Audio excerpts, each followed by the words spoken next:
scared because Gambia, I know that they are so much into socialization, our mode of greeting, interaction, our social gathering, and so on. So part of the things that we are mentioned, that we know that this close contact is something that can transmit the virus to an individual very easily. So if we as Gambians to stay away from social gathering and handshaking, it will be very difficult because this is a deep-rooted culture within the citizens of the country. So I was honestly scared that COVID will be something that, it will be difficult to be eradicated. When I had the information, it found me at home. I was saying it will be very serious when it comes into the Gambia because it's hard for people to live on or to do some of these Western things that people say for Gambians to adopt it. So I was a bit worried.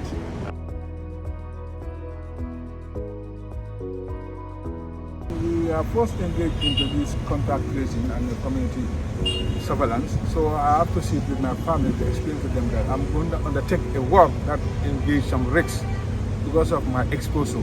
Because I'm going to meet families to make sure that those who have been affected by COVID-19 to help them trace the linkage within the family, which would expose me probably to COVID-19. Then also one thing they should be doing, they should be observing me. If I have any symptoms or signs associated with COVID, they should try to isolate themselves from me.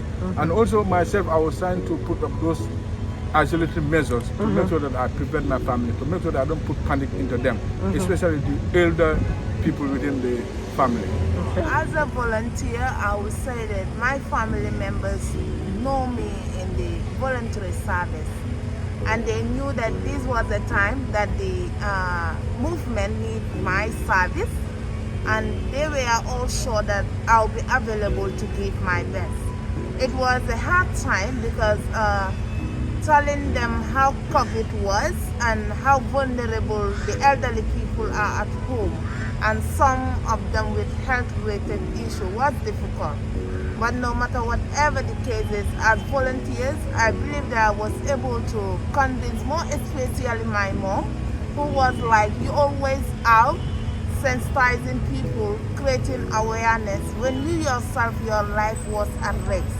But I believe that all the preventive measures that were made by WHO, I was observing them properly, and was also trying my family members to observe the same preventive measures in order to protect ourselves in one way or the other. So normally when I'm out of the field and back at home, I make sure that I try to take care of myself properly so that the family members will be protected, and the hand washing facility also was put at the gate of our compound to mitigate and see how best can each and every one of us observe the hand washing in order to prevent ourselves in one way or the other. And I thank God that the family members adhere to all the preventive measures.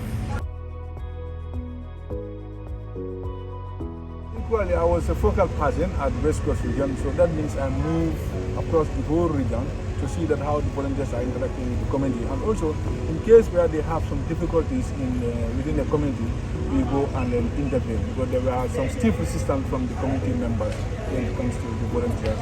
So we intervene and explain to them these are people that were sent by the National Society to come and engage with people. It's a dialogue, it's not a force that they are putting on anybody, but they just come to dialogue and then exchange ideas with you to see how best together we can mitigate the impact of the COVID-19 in our country.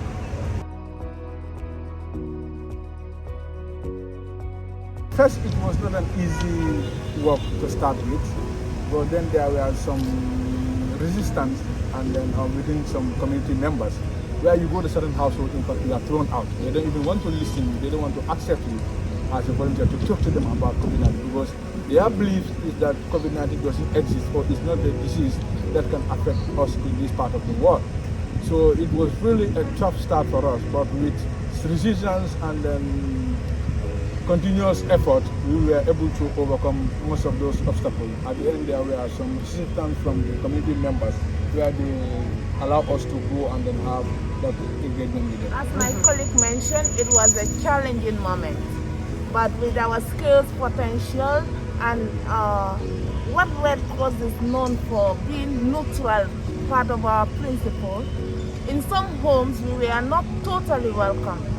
We were sent out of their homes. Some people take COVID-19 to be political related issue or whatever, and others believe that as black people, COVID is something that, you know, like, we will not be easily contaminated. So it was just a Western ideology, I would say rather, sent to the Gambia. But at the end of the day, we were able to convince them this is a pandemic. And it is not only within the Gambia that awareness issue was created, but it was something which is within the sub-region and even beyond. So we find it easier later in the latter part to convince family and help families that, you know, they were vulnerable. At some point we were using those families as example to show how best the Red Cross helps in order to minimize or mitigate the spread of COVID-19. And we thank God that later we were welcome in some homes and communities.